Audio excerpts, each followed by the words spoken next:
In a less than stunning development, this is one that I am sure absolutely nobody saw coming. Ron Jeremy has been charged with multiple counts of rape. Various counts of rape and sexual assault, apparently going back decades, with victims ranging from 15 years old to as old as 50. You know, complaints complaints ranging from what you would call just standard sexual harassment. It's sad to say that there is such a thing, to actually violent acts of the R word. And I gotta say, as much as I wish I could say that I was surprised, honestly, I'm not. It's like, you mean that? You mean Ron Jeremy's a creep? Oh, unbelievable. I know that it's not the kind of thing that a person should laugh at, because it is a pretty horrifying thing. But when you look at Ron Jeremy, I think that really there is probably there's no better example of just how much that particular industry has changed, over the past several decades. The fact that something like this could catch up to him without destroying the careers of at least the more recent performers to experience, this particular misfortune. And really, Ron Jeremy isn't the only creep who at times has been somewhat revered within that particular industry. And definitely not rightfully revered. And sometimes it takes a lot of time for these stories to come out. I mean, obviously it took a very long time, for these Ron Jeremy stories to come out. We're talking about decades. But Playboy magazine is a very interesting example of this.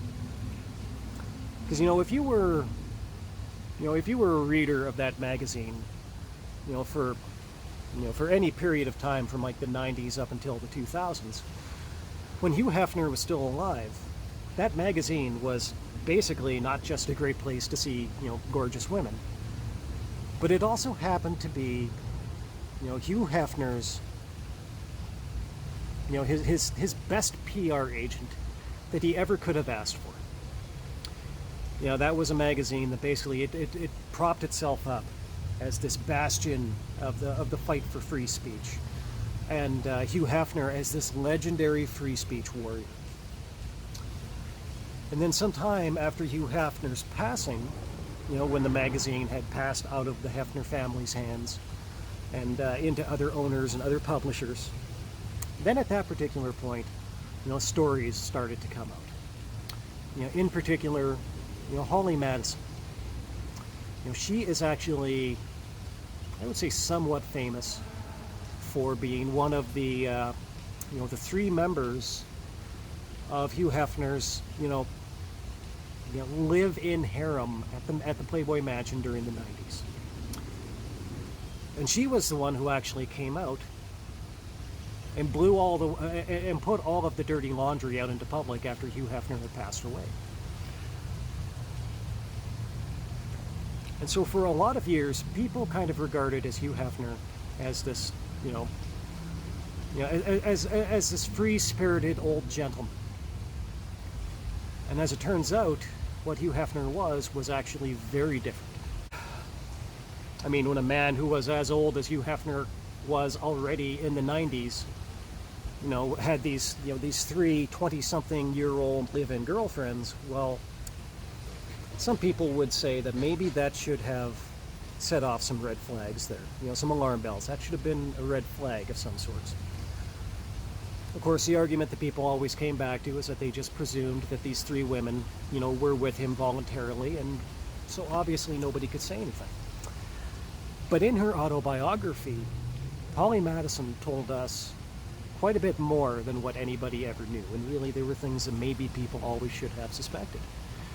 Things like, for example, when Hugh Hefner first got her to come with him, Basically, he did that by offering her drugs.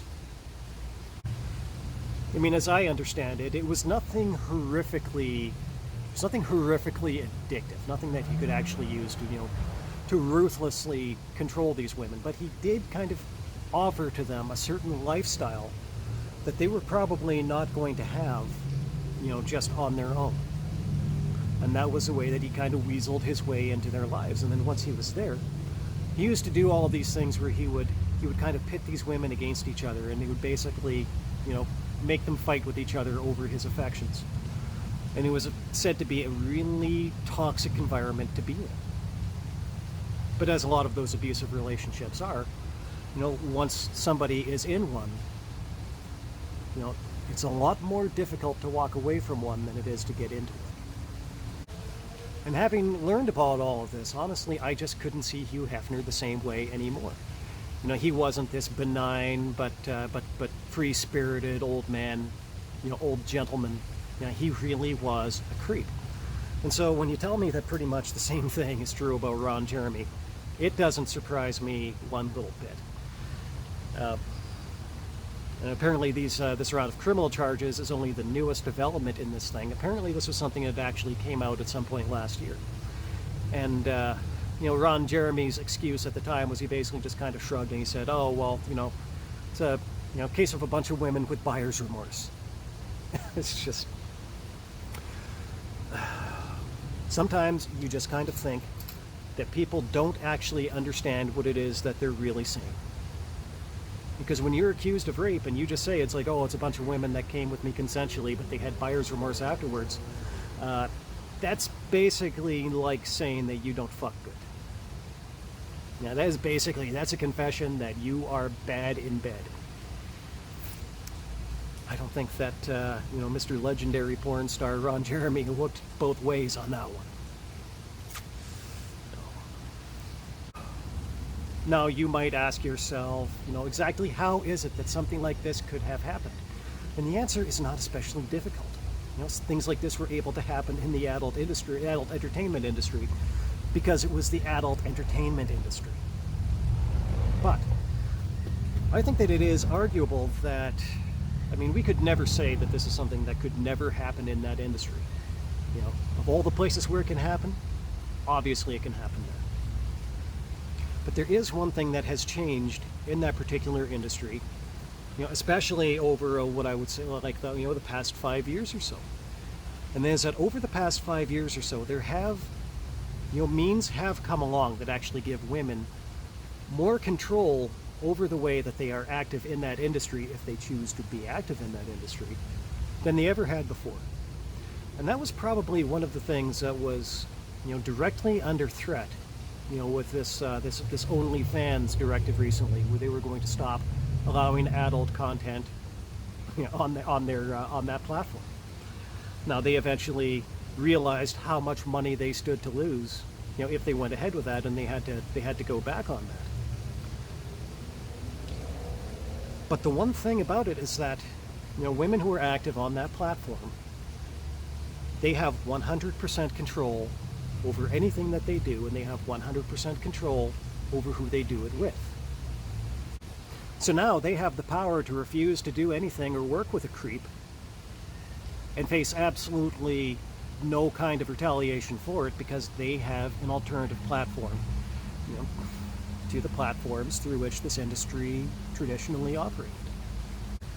And so while there's absolutely no guarantee that something like that is enough, to weed all of the creeps out of that industry, it's a platform that definitely does make the creeps a lot less powerful. I think that in any industry, to let creeps have too much power is the worst thing that can happen. And so I think that for almost any industry, one of the best things that could ever happen, is to take that power away from them. And so if guys like Ron Jeremy and guys who are similar to Hugh Hefner, have a lot less power going forward, I think that's going to be a very good thing for that industry. I think it's going to be a great thing for the women working in that industry.